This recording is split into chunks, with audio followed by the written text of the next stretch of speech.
전원 철수하십시오. 무전기 너머로 들려온 그 한마디는 누군가에게는 구원이자 희망이었지만 누군가에게는 최후를 날리는 서글픈 선고였습니다. 1950년 7월 뜨거운 태양 아래 한반도의 전선이 힘없이 무너져 내리고 있었습니다. 모든 부대가 퇴로를 찾아 남쪽으로 향하던 그 긴박한 순간에 단 5명의 병사가 그 자리에 멈춰섰습니다. 이 소령은 대원들에게 우리가 여기서 막지 못하면 저 아래 길목에 갇힌 수천 명의 전우와 무고한 피난민들이 조국의 품으로 돌아오지 못할 것이라고 차분하지만 단호하게 말했습니다. 가장 나이가 많은 김병장은 땀에 젖은 기관총을 고쳐잡으며 자신이 이곳에 남아 적들을 끝까지 막아내겠다고 조용히 손을 들었습니다. 겁에 질려 떨던 어린 막내 박이병도 형들을 혼자 둘 수 없다며 소총을 굳게 움켜쥐었죠. 곧이어 수백 배에 달하는 적들이 밀려왔고 하늘에서는 155mm 포탄이 쏟아져 내려와 대지를 사정없이 유린했습니다. 고막을 찢는 듯한 파열음과 피부를 그을리는 뜨거운 화염 속에서 그들은 단 한 발자국도 물러서지 않고 서로의 등을 맞댔습니다. 모두가 떠나고 침묵만이 남은 텅 빈 고개 위에서 5명의 용사는 스스로 조국의 별이 되기를 선택했습니다. 그들이 흘린 뜨거운 피와 눈물이 있었기에 비로소 오늘날에 우리가 존재할 수 있는 것입니다. 결코 잊어서는 안 될 그날의 기적과 이름 없는 영웅들의 처절하고도 숭고한 이야기를 지금 시작합니다. 철수 명령이 내려졌습니다. 하지만 단 5명만이 그 자리에 남았습니다. 1950년 한반도의 허리가 끊어지던 그 뜨거운 여름의 일이었죠. 전선은 이미 걷잡을 수 없이 무너져 내리고 있었고 수만 명의 아군과 피난민들은 남쪽으로 향하는 유일한 퇴로인 좁은 고갯길에 뒤엉켜 있었습니다. 저 멀리 산등성이 너머에서는 거대한 쇳덩어리들이 땅을 울리며 다가오는 육중한 진동이 발바닥을 타고 전해졌습니다. 뜨거운 공기 속에는 이미 타버린 고무 냄새와 매캐한 화약의 잔향이 섞여 코끝을 찔렀고 하늘은 포연으로 덮여 잿빛으로 변해 있었죠. 무전기 너머로 들려오는 본부의 목소리는 다급했습니다. 모든 부대는 즉시 지점을 포기하고 철수하라는 명령이었죠. 하지만 이 소령은 알고 있었습니다. 지금 여기서 이 고개를 버리고 모두가 등을 돌린다면 저 아래 좁은 길목에 갇힌 수천 명의 전우와 민간인들은 결코 내일을 보지 못할 것이라는 사실을 말입니다. 이 소령은 지도를 내려다보며 깊은 한숨을 내뱉었습니다. 그의 손톱 밑에는 검은 흙이 끼어 있었고 며칠째 잠을 자지 못해 눈빛줄이 붉게 터져 있었죠. 그는 무전기를 내려놓고 주변을 둘러보았습니다. 이미 대부분의 병력은 짐을 챙겨 떠날 준비를 마친 상태였습니다. 공포와 지친 기색이 역력한 병사들의 얼굴 위로 뜨거운 땀방울이 흘러내리고 있었죠. 이 소령은 결심한 듯 낮은 목소리로 주위를 불러 모았습니다. 그는 지금 이 고개를 뚫리면 뒤에 남은 수많은 이들이 큰 화를 입게 될 것이라고 차분하게 설명했습니다. 그리고 누군가는 남아서 적의 발목을 잡아야 한다고 말했죠. 그는 강요하지 않았습니다. 그저 조국을 위해 그리고 뒤에 남겨진 가족과 같은 전우들을 위해 남을 사람이 있는지 조용히 물었습니다. 정막이 흘렀습니다. 멀리서 들려오는 포성이 지면을 미세하게 흔들 때마다 병사들의 어깨가 움찔거렸죠. 그때 가장 먼저 손을 든 것은 김병장이었습니다. 그는 고향에 두고 온 아내와 각돌이 지난 딸의 사진을 주머니 속에 간직하고 있었죠. 김병장은 자신이 이곳 지형을 가장 잘 안다며 무거운 기관총을 고쳐잡고 남겠다고 말했습니다. 그의 목소리는 떨리지 않았지만 눈동자에는 형언할 수 없는 결연함이 서려 있었습니다. 그 뒤를 이어 조용한 성격의 최중사가 걸어 나왔습니다. 그는 부대에서 가장 뛰어난 사격 실력을 갖춘 저격수였죠. 최중사는 자신의 M1 게런드 소총을 가볍게 쓰다듬으며 높은 바위 틈새라면 적들을 한참 동안이나 붙잡아둘 수 있다고 덤덤하게 보고했습니다. 그리고 구석에서 잔뜩 겁에 질린 표정으로 서 있던 박이병이 주저하며 손을 들었습니다.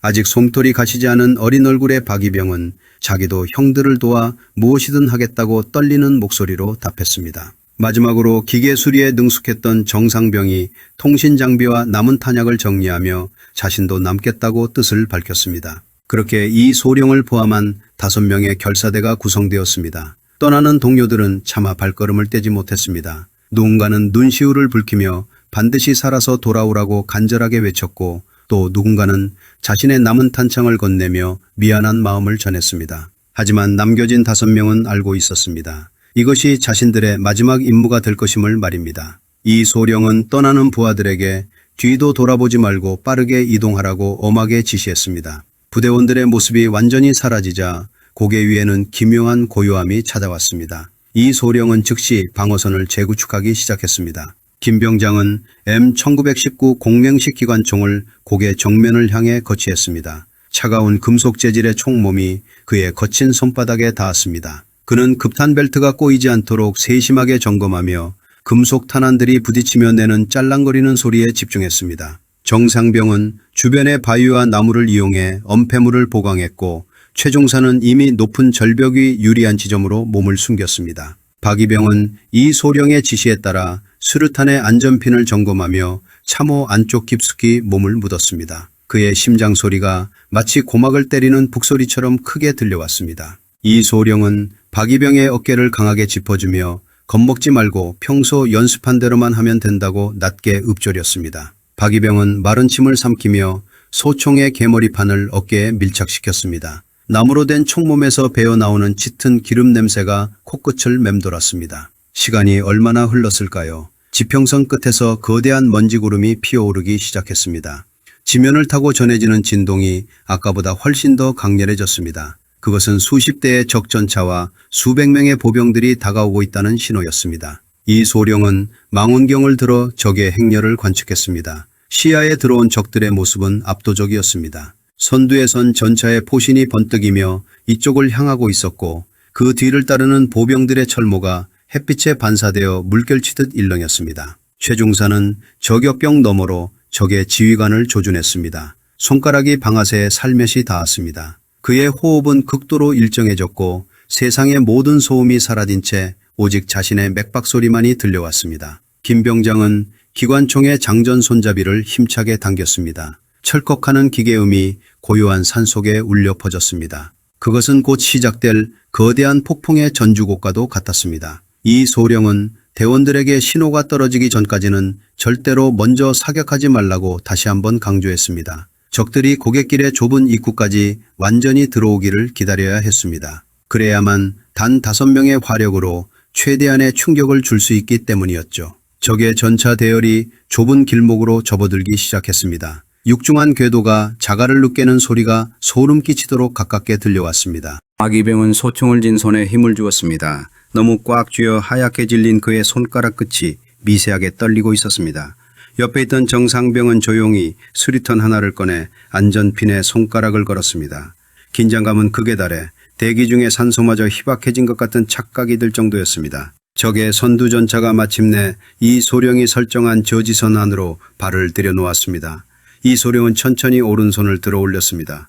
적들은 아직 이곳에 누군가 남아있을 것이라고는 꿈에도 생각하지 못하는 듯했습니다. 그들은 여유롭게 담배를 피우거나 대화를 나누며 이동하고 있었죠. 하지만 그 여유는 아주 잠시 후 지옥 같은 화염 속으로 사라질 운명이었습니다. 이 소령의 눈이 날카롭게 빛났습니다. 그는 마침내 주먹을 꽉 쥐며 사격 개시를 명령했습니다. 그 순간 최중사의 저격총 끝에서 뿜어져 나온 한 발의 탄환이 공기를 가르며 적의 선두 지휘관을 정확히 꿰뚫었습니다. 그것이 신호였습니다. 김병장의 기관총이 불을 뿜기 시작했습니다. 분당 수백 발의 탄환이 총구를 빠져나가며 내는 파열음이 산 전체를 뒤흔들었습니다. 뜨거운 탄피들이 지면에 떨어지며 챙강거리는 소리를 냈고 적들은 갑작스러운 기습에 혼비백산하며 사방으로 흩어졌습니다. 하지만 이것은 시작일 뿐이었습니다. 적 전차의 포신이 천천히 이 소령의 진지를 향해 돌아가기 시작했습니다. 거대한 포탄이 발사될 때 발생하는 충격파가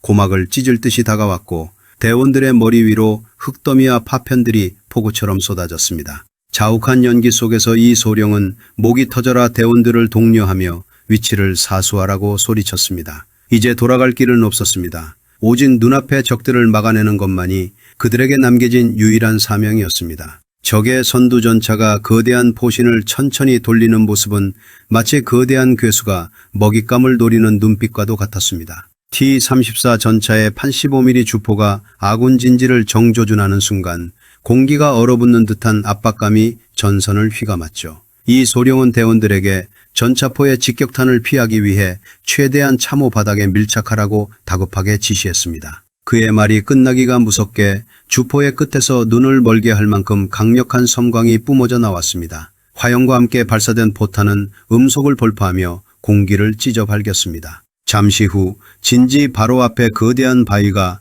종이장처럼 부서져 나가며 사방으로 파편을 비산시켰죠. 폭발의 충격파는 대원들의 흉부를 압박하며 숨을 먹게 만들었습니다. 귀가 먹먹해지고 세상의 소리가 사라진 자리에는 오직 날카로운 이명만이 남았습니다. 박이병은 입안 가득 고이는 흙먼지를 뱉어내며 정신을 차리려 애썼습니다. 그의 머리 위로 뜨겁게 달궈진 볼덩이들이 우박처럼 쏟아져 내렸고 주변의 나무들은 꺾여 비참하게 쓰러졌습니다. 하지만 김병장은 그 아수라장 속에서도 기관총의 손잡이를 놓지 않았습니다. 그는 총열이 붉게 달아올라 아지랑이가 피어오르는 것을 보면서도 몰려오는 적의 보병들을 향해 쉼없이 탄환을 쏟아부었습니다. M1919 기관총의 묵직한 반동이 그의 어깨를 타고 전신으로 전달되었고 탄띠에 걸린 구리색 탄환들이 톱니바퀴에 맞물려 들어가는 기계음이 고요해진 전장에 유일한 생동감을 불어넣었습니다. 김병장은 뜨거운 탄피가 자신의 팔뚝에 닿아 살을 데우는 통증조차 느끼지 못하는 듯했습니다. 오직 적들의 접근을 막아야 한다는 일념뿐이었죠.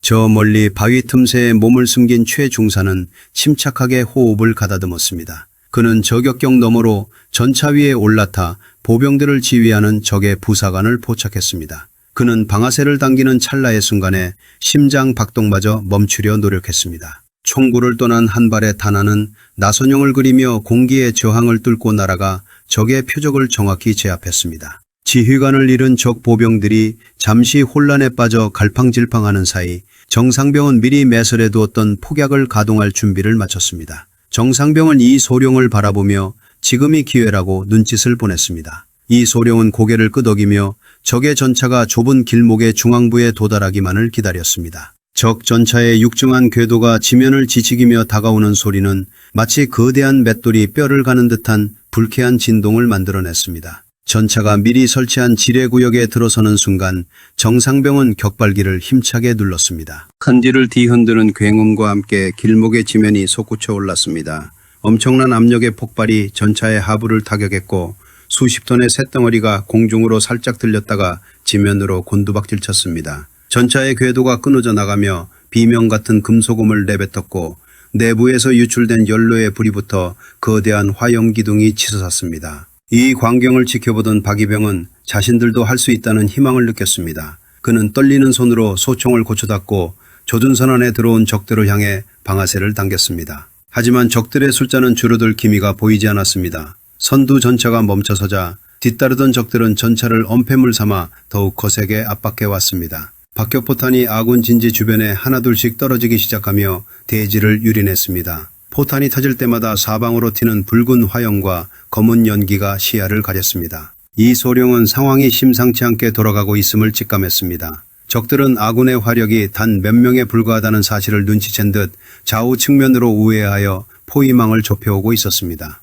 김병장은 탄약이 얼마 남지 않았다고 이 소룡에게 다급하게 보고했습니다. 쉼없이 발사되던 기관총의 총열은 이제 너무 뜨거워져서 그대로 사용했다가는 총신이 휘어버릴 지경이었죠. 정상병은 남은 탄약 상자를 열었지만 그 안에는 불과 몇 개의 탄띠만이 남아있을 뿐이었습니다. 최중사 역시 저격총의 탄원이 바닥을 드러내고 있다며 권총을 꺼내들 준비를 했습니다. 전장의 공기는 더욱 뜨겁게 달아올랐고 아군의 진지는 점점 적의 포화 속에 고립되어 갔습니다. 그때 좌측 등선 너머에서 예상치 못한 적의 움직임이 포착되었습니다. 한 소대 규모의 적 보병들이 소리 없이 아군의 측면을 기습하기 위해 접근하고 있었던 것입니다. 박이병은 그들을 가장 먼저 발견하고 소리쳤습니다. 이 소령은 즉시 박이병과 정상병에게 좌측 방어를 명령했지만 이미 적들은 수류탄을 던질 수 있는 거리까지 육박해 있었습니다. 수많은 수류탄이 허공을 가르며 아군 참호 안으로 날아들기 시작했습니다. 이 소령은 대원들에게 엎드리라고 소리치며 자신도 바닥으로 몸을 던졌습니다. 연쇄적으로 일어나는 폭발음이 고막을 마비시켰고 파편들이 참호 벽면을 난타했습니다. 연기가 거치자 정상병이 어깨를 움켜쥐며 신음하는 모습이 보였습니다. 그의 옷 사이로 붉은 액체가 배어나오기 시작했고 얼굴은 순식간에 창백해졌습니다. 박이병은 겁에 질린 표정으로 정상병에게 다가가려 했지만 적들의 총탄이 참호 상단을 훑고 지나가는 바람에 머리를 들 수조차 없었습니다. 이 소령은 정상병의 상태를 확인하며 괜찮을 것이라고 안심시켰습니다. 하지만 그의 눈은 이미 다음 단계를 고민하고 있었습니다. 정면의 전차들은 파괴된 선두 차량을 밀어내며 다시 전진을 시작했고 측면의 보병들은 끊임없이 탄막을 형성하며 압박해왔습니다. 이제 5명의 결사대는 선택의 기로에 서게 되었습니다. 이곳에서 끝까지 항전하며 산화할 것인지 아니면 위험을 무릅쓰고 최후의 반격을 가할 것인지 결정해야 할 순간이 온 것입니다. 김병정은 남은 탄띠를 기관총에 끼우며 자신은 여기서 한 발자국도 물러나지 않겠다고 선언했습니다. 최중사 또한 단 한 발의 탄환도 헛되이 쓰지 않겠다며 다시 저격경에 눈을 밀착시켰습니다. 이 소령은 대원들의 얼굴을 하나하나 눈에 담았습니다. 그들의 눈에는 죽음에 대한 공포를 넘어선 무언가 숭고한 의지가 소용돌이치고 있었습니다. 바로 그 순간 적의 대규모 파상 공격이 시작되었습니다. 수백 명의 적이 함성을 지르며 고개를 향해 달려들었고 전차의 주포는 다시 한번 불을 뿜었습니다. 진지 전체가 거대한 폭발 속에 휩싸이며 암전되는 듯한 착각이 들 정도로 강력한 타격이 가해졌습니다. 자욱한 흙먼지가 시야를 가린 가운데 이 소령은 입안에서 느껴지는 비릿한 금속의 맛을 느끼며 거칠게 기침을 내뱉었습니다. 방금 전 진지 바로 옆을 타격한 적전차의 포탄은 대지를 뒤흔드는 것에 그치지 않고 대원들의 영혼까지 뒤흔들어 놓았죠. 무너져 내린 참호의 벽면에서는 마른 흙더미가 계속해서 흘러내렸고 공기 중에는 타버린 화약 연기와 뜨거운 열기가 뒤섞여 숨을 쉴 때마다 허파를 찌르는 듯한 통증이 느껴졌습니다. 이 소령은 떨리는 손으로 주변을 더듬어 자신의 소총을 찾았습니다. 손가락 끝에 닿는 차가운 철제의 촉감이 오히려 비현실적인 안도감을 주었죠. 그는 눈을 가늘게 뜨고 정면을 주시했습니다. 연기 너머로 적들의 그림자가 마치 거대한 파도처럼 밀려오는 것이 보였습니다. 그들은 아군의 화력이 약해진 틈을 타 이제는 은폐조차 하지 않은 채 당당하게 언덕을 기어오르고 있었습니다. 옆에서 신음하던 정상병은 부상당한 어깨를 부여잡은 채 벽에 등을 기대고 앉아 있었습니다. 그의 상의는 이미 붉은 액체로 짙게 물들어 있었고 안색은 종이장처럼 창백해져 있었죠. 하지만 그는 고통을 참아내며 남은 한 손으로 수류탄의 안전핀에 손가락을 걸었습니다. 정상병은 이 소령에게 자신은 걱정하지 말라고 아직 적들을 맞이할 준비가 충분히 되어 있다고 낮은 목소리로 보고했습니다. 그의 눈동자는 고통 속에서도 기이할 만큼 맑게 빛나고 있었습니다. 김병장은 다시 기관총의 방아쇠를 움켜쥐었습니다. 이제 남은 탄띠는 단 한 줄뿐이었습니다. 그는 이 소령에게 이것이 마지막 탄약이라고 이 탄띠가 끝나면 자신은 대검을 뽑아들겠다고 결연하게 말했습니다. 김병장의 손가락 마디마디는 오랫동안 연발 사격을 버텨내느라 하얗게 질려 있었고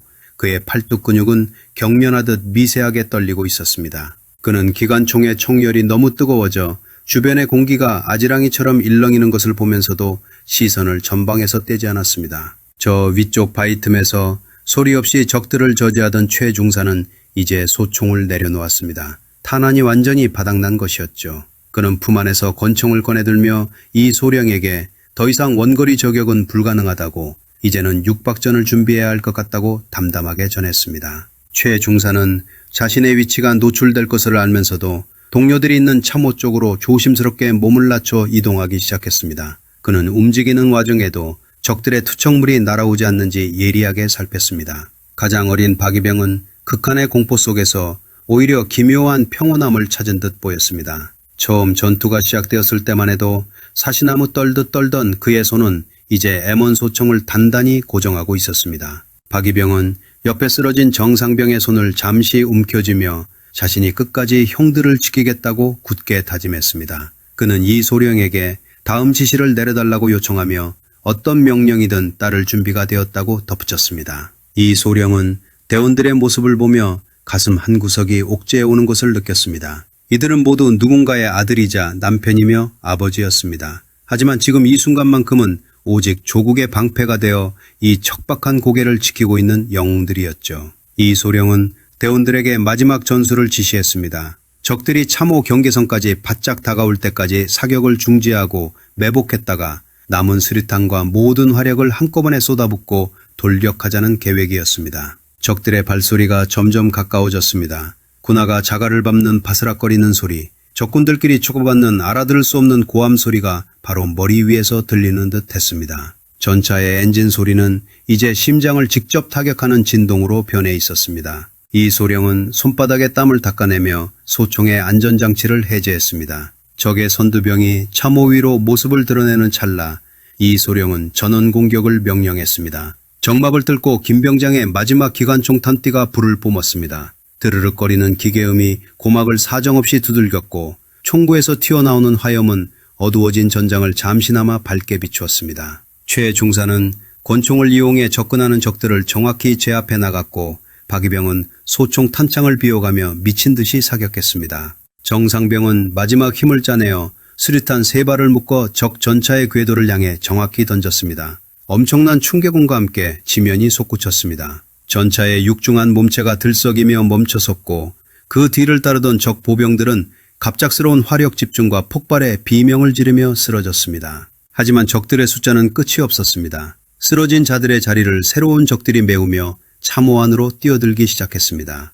이제 전장은 총성보다는 금속과 금속이 부딪히는 소리, 거친 숨소리와 몸부림으로 가득 찼습니다. 이소룡은 소총의 개머리판으로 자신에게 달려드는 적의 가슴팍을 강타했습니다. 둔탁한 타격음이 손목을 타고 전해졌고 적은 힘없이 뒤로 넘어갔습니다. 김병장은 이제 기관총을 몽둥이처럼 휘두르며 몰려드는 적들을 밀어냈습니다. 최중사는 등 뒤에서 접근하던 적을 날카로운 단검으로 처리하며 대원들의 배후를 지켜냈습니다. 박이병 또한 옆에 떨어진 야전삽을 집어들고 필사적으로 저항했습니다. 정상병은 부상당한 몸으로 참호 구석에서 아군의 마지막 통신 장비를 지키고 있었습니다. 그는 희미해져가는 의식 속에서도 본부에 연락을 시도했습니다.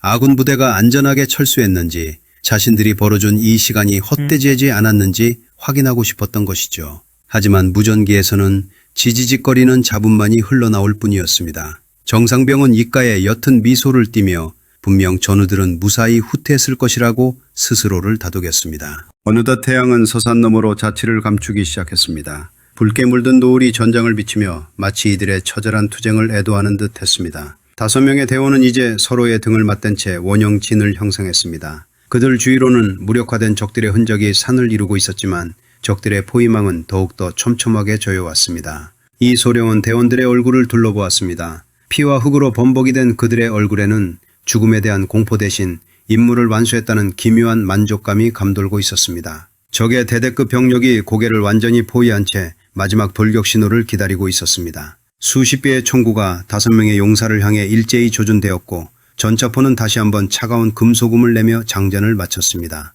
이소룡은 하늘을 올려다보았습니다. 첫 번째 별이 떠오르고 있었죠. 그는 대원들에게 마지막까지 군인다운 품위를 잃지 말자고 우리는 할 일을 다 했다고 부드럽게 말했습니다. 바로 그 순간 적들의 지휘관이 손을 내리치며 최후의 사격 명령을 내렸습니다. 적들의 일제 사격이 시작되는 순간 고갯길은 문자 그대로 불바다로 변했습니다. 수천 발의 탄환이 공기를 가리며 내는 날카로운 마찰음은 마치 거대한 금속 톱날이 허공을 가로지르는 듯한 소름 끼치는 진동을 만들어냈죠.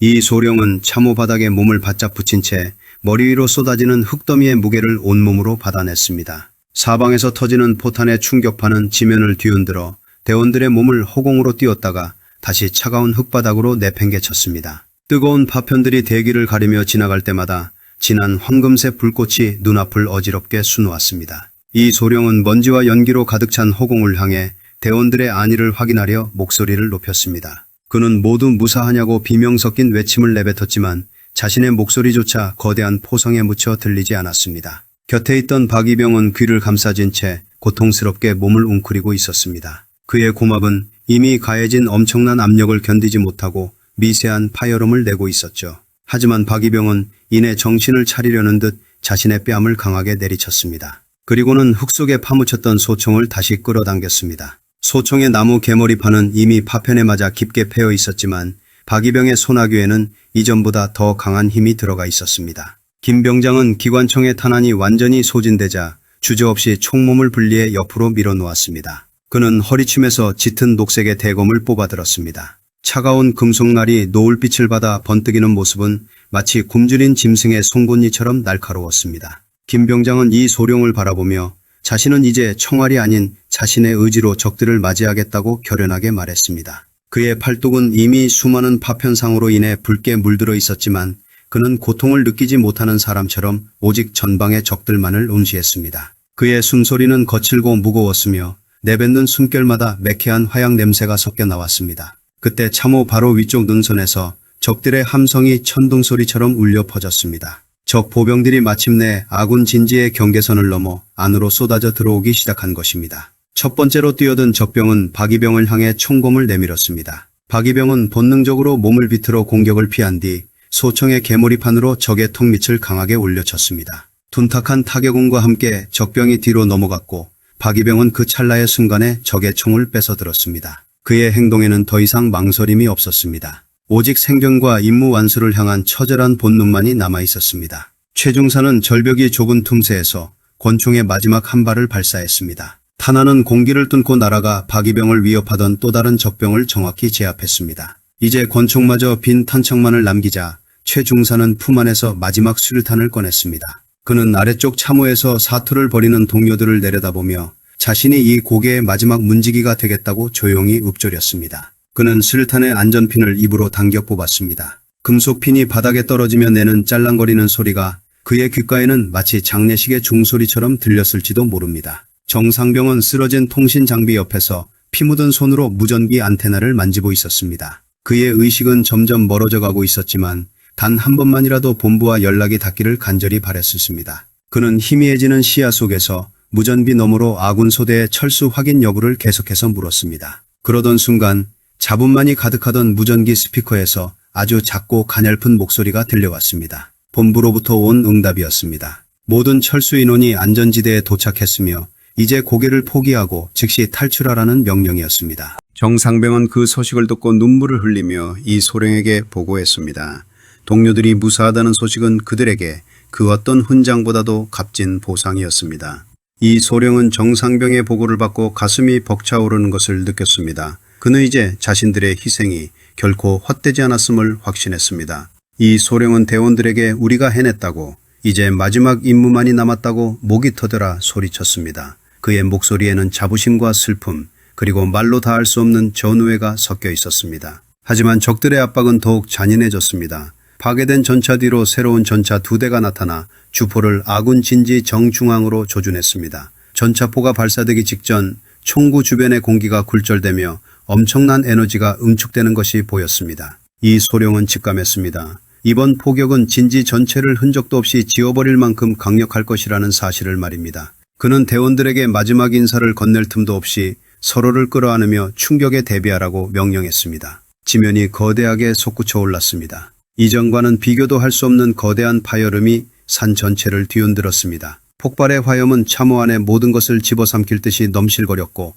대원들의 시야는 순백의 성광 속에 갇혀버렸습니다. 뜨거운 열풍이 피부를 그을리고 폐부 깊숙이 타오르는 공기가 밀려 들어왔습니다. 이 소령은 정신이 아득해지는 가운데서도 끝까지 대원들의 손을 놓지 않으려 애썼습니다. 먼지가 서서히 걷히고 고개 위에는 다시금 차가운 침묵이 내려앉았습니다. 부서진 소총들과 찢어진 탄띠들이 흩어진 가운데 5명의 용사는 보이지 않는 연기 속에서 서로를 찾으려 손을 뻗었습니다. 적들은 이제 모든 저항이 끝났다고 판단한 듯 천천히 참호 주변으로 다가왔습니다. 그들의 군화 소리가 자갈을 밟는 소리는 마치 사신이 다가오는 발걸음처럼 규칙적이고 위협적이었습니다. 바로 그 순간 정상병이 부여잡고 있던 무전기에서 예상치 못한 음성이 흘러나왔습니다. 그것은 아군 포병부대의 사격통제관이 보내는 긴급 교신이었습니다. 고개 위의 좌표를 확인했으며 곧 대규모 포격 지원이 시작될 것이라는 통보였습니다. 이 소령은 번쩍 눈을 떴습니다. 그는 입안에 고인 흙을 뱉어내며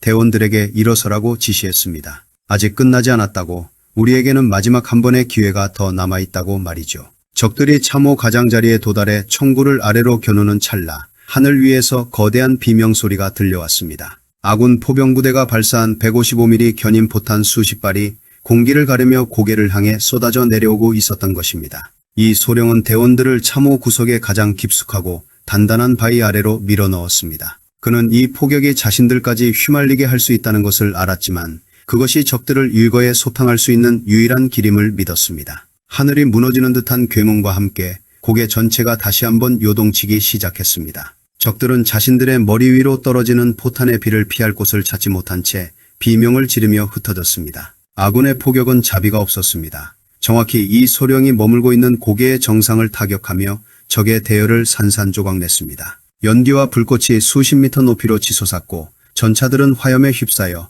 거대한 고철 덩어리로 변해갔습니다. 이 처절한 폭격의 한복판에서 5명의 용사는 서로를 의지한 채 폭풍이 지나가기를 기다렸습니다. 그들의 운명은 이제 하늘의 뜻에 맡겨진 셈이었습니다. 포성이 잦아들 무렵 자욱한 연기 사이로 누군가의 거친 숨소리가 들려왔습니다. 이 소령은 떨리는 손으로 주변의 흙을 헤치며 고개를 들었습니다. 그의 눈앞에 펼쳐진 광경은 마치 지옥의 한 단면과도 같았지만 동시에 기적 같은 생존의 현장이기도 했습니다. 호손이 멎었습니다. 고막을 깃던 155mm 포탄의 굉음이 사라진 자리에는 오직 날카로운 기계음 같은 이명만이 남았습니다. 타버린 흙과 화약 냄새가 뒤섞여 공기는 숨을 쉴 때마다 가슴을 옥죄었죠. 이 소령은 떨리는 손으로 주변의 흙더미를 헤치며 몸을 일으켰습니다. 그의 어깨 위에는 한 뼘 두께의 흙이 쌓여 있었고 군복은 이미 원래의 색을 잃어버린 지 오래였습니다. 그는 가장 먼저 옆에 쓰러져 있던 박이병의 어깨를 흔들었습니다. 박이병은 입가에 묻은 흙을 뱉어내며 간신히 눈을 떴고 자신이 아직 살아있다는 사실이 믿기지 않는 듯한 표정을 지었습니다. 이 소령은 대원들의 이름을 하나씩 부르며 상태를 확인했습니다. 김병장은 무너진 참호벽 사이에서 먼지를 털며 일어났고 최중사 역시 바위 틈에서 조심스럽게 몸을 뺐습니다. 부상이 심했던 정상병은 최중사의 부축을 받으며 간신히 숨을 몰아쉬고 있었죠. 정상병의 상처에서는 여전히 붉은 액체가 배어나오고 있었지만 그는 전우들이 살아있다는 것만으로도 충분하다는 듯 옅은 미소를 지어 보였습니다. 5명의 용사는 그렇게 기적처럼 다시 서로의 얼굴을 마주할 수 있었습니다. 고개 위는 그야말로 아수라장이었습니다. 155mm 포탄이 휩쓸고 간 자리에는 적들의 흔적조차 찾기 힘들 정도로 거대한 구덩이들이 파여 있었습니다. 아까까지만 해도 기세등등하게 아군을 압박하던 적의 탱크들은 이제 시커먼 연기를 내뿜으며 거대한 고천부dom처럼 멈춰서 있었죠. 화염에 휩싸인 탱크에서 흘러나온 기름이 지면을 타고 흐르며 기괴한 불꽃을 만들어냈습니다. 적 보병들 역시 아군의 압도적인 포격 앞에 전의를 상실한 채 뿔뿔이 흩어진 상태였습니다. 하지만 안도감은 그리 오래가지 않았습니다. 산 아래쪽에서 예사롭지 않은 금소금이 다시 들려오기 시작했기 때문입니다. 그것은 아까 마주했던 탱크들의 소리와는 차원이 다른 훨씬 더 크고 육중한 진동이었습니다. 땅바닥에 놓인 빈 탄피들이 그 진동에 맞춰 파르르 떨리며 챙강거리는 소리를 냈습니다. 이 소령은 본능적으로 다시 소총을 움켜쥐었습니다. 그의 손가락 마디마디에 다시금 팽팽한 긴장감이 서렸습니다. 연기가 서서히 거치는 사이로 이전의 탱크들보다 훨씬 더 거대해 보이는 괴물 같은 쇳덩어리가 천천히 모습을 드러냈습니다. 그것은 적들이 숨겨두었던 최후의 보루이자 가장 강력한 중탱크였습니다. 거대한 포신은 마치 사신이 낫을 들고 있는 것처럼 차갑고 육중하게 아군 진지를 향해 방향을 틀었습니다. 그 뒤로는 전열을 재정비한 적의 정예 보병들이 다시금 개미떼처럼 밀려오고 있었습니다. 김병장은 자신의 기관총이 이미 파편에 맞아 쓸모없게 변해버린 것을 확인하고는 입술을 깨물었습니다. 그는 자신의 유일한 무기인 대검을 다시 한번 고쳐잡으며 적들에게 한치의 틈도 주지 않겠다는 결연한 의지를 보였습니다. 최중사는 남은 권총 탄환을 확인하며 단 한 발의 기회라도 찾아온다면 적 지휘관을 무력화하겠다고 이 소령에게 짧게 보고했습니다. 박이병은 주위에서 주운 적의 소총을 품에 꼭 안은 채 이번에는 절대로 물러서지 않겠다고 다짐했습니다. 이 소령은 대원들에게 마지막까지 자리를 지키라고 명령했습니다. 그의 목소리는 낮았지만 그 안에는 강철 같은 의지가 담겨 있었죠. 그는 정상병에게 본부와 다시 교신을 시도하라고 지시하며 아군의 지원이 조금만 더 이어진다면 충분히 이 고개를 지켜낼 수 있을 것이라고 격려했습니다. 하지만 무전기는 여전히 지지직거리는 잡음만을 내뱉을 뿐이었습니다. 전장의 공기는 다시금 뜨겁게 달아오르기 시작했고 적 중탱크의 엔진 소리는 이제 심장을 직접 타격하는 듯한 압박감으로 다가왔습니다. 적 중탱크가 첫 번째 포격을 가했습니다. 이번에는 단순한 폭발이 아니었습니다. 포탄이 지면에 닿는 순간 주변의 모든 산소와 대기를 집어삼킬 듯한 거대한 화구가 형성되었습니다. 화염은 참호 안쪽까지 들이닥쳤고 대원들은 뜨거운 열기에 비명을 지르며 몸을 숙였습니다. 이 소령은 불타는 연기 속에서 적 탱크가 불과 수십 미터 앞까지 다가왔음을 직감했습니다. 이제는 더 이상 물러날 곳도 숨을 곳도 없었습니다. 이 소령은 대원들에게 수류탄을 꺼내라고 지시했습니다. 그는 적 탱크의 궤도 밑으로 직접 뛰어들어 폭파시키겠다는 위험천만한 계획을 세웠습니다. 그것은 곧 스스로를 내던져야 하는 선택이었지만 이 거대한 괴물을 막을 방법은 그것뿐이었죠. 김병장은 자기가 가겠다고 소리치며 이 소령의 앞을 가로막았습니다. 하지만 이 소령은 단호하게 거절하며 대원들을 지키는 것이 자신의 마지막 의무라고 말했습니다. 적 중탱크의 거대한 궤도가 이 소령이 엎드려 있는 참호 턱 밑까지 육박했습니다. 새와 쇠가 부딪히며 내는 비명소리가 빛깔을 어지럽혔고 뿜어져 나오는 내연은 숨을 쉴 수 없을 정도로 지독했습니다. 이 소령은 품 안에서 수류탄 3발을 묶어주었습니다. 그의 손끝은 차가웠지만 심장은 그 어느 때보다 뜨겁게 요동치고 있었습니다. 그는 옆에 있는 대원들에게 고마웠다고 조국에서 다시 만나자고 작게 읊조린 뒤 참호 밖으로 몸을 날릴 준비를 했습니다. 바로 그 순간 적 중탱크의 상부가 요란한 소리를 내며 폭발했습니다. 하늘을 가르는 듯한 날카로운 금속음과 함께 정체 모를 대탱크 미사일 한 발이 탱크의 취약한 지붕을 정확히 관통한 것이었습니다. 이 소령은 멈칫하며 하늘을 올려다보았습니다. 저 멀리 산등성이 너머에서 짙은 녹색의 아군 헬리콥터 한 대가 굉음을 내며 고개를 향해 날아오고 있었습니다. 그것은 죽음의 문턱에서 돌아온 그들에게 주어진 마지막 희망의 빛이었습니다. 하지만 기쁨도도 잠시였습니다. 숲속 어딘가에 숨어있던 적의 대공포화가 하늘을 향해 수천 발의 예권탄을 쏘아 올리기 시작했습니다. 불꽃의 그물에 갇힌 아군 헬리콥터는 기체를 심하게 뒤틀며 추락의 위기에 처했고 이 소령의 눈동자에는 다시금 절망의 빛이 서리기 시작했습니다. 하늘을 뒤덮은 예광탄의 그물 속에서 아군 헬리콥터는 기체를 거칠게 비틀며 화염의 숲을 빠져나왔습니다. 헬기 측면에서 뿜어져 나온 수십 발의 로켓탄이 적의 대공포 진지를 뒤덮자 고막을 찢는 듯한 연쇄 폭발음이 산등성이를 무너뜨릴 듯이 울려 퍼졌습니다. 이 소령은 지금이 마지막 기회라고 판단했습니다. 그는 대원들에게 남은 모든 힘을 짜내어 적들을 몰아내자고 목이 터져라 소리쳤습니다. 김병장은 부서진 기관총 대신 적에게서 빼앗은 소총을 고쳐잡고 참호 밖으로 몸을 던졌습니다. 그의 발등에 닿는 흙의 감촉은 뜨거웠고 허파로 스며드는 공기는 매캐한 화약 연기로 가득했죠. 최중사는 절벽 위에서 마지막 남은 단검을 쥐고 적의 측면을 파고들었습니다. 박이병 또한 형들의 뒤를 따르며 한치의 물러섬 없이 방아쇠를 당겼습니다. 정상병은 부상당한 몸을 이끌고 끝까지 무전기를 움켜쥐며 아군 부대의 현재 위치를 알리는 신호탄을 쏘아 올렸습니다. 밤하늘을 가로지르며 솟구친 붉은 신호탄은 마치 5명의 용사가 내뿜는 마지막 생명의 불꽃처럼 찬란하게 빛났습니다. 그 신호를 확인한 아군 증원 부대가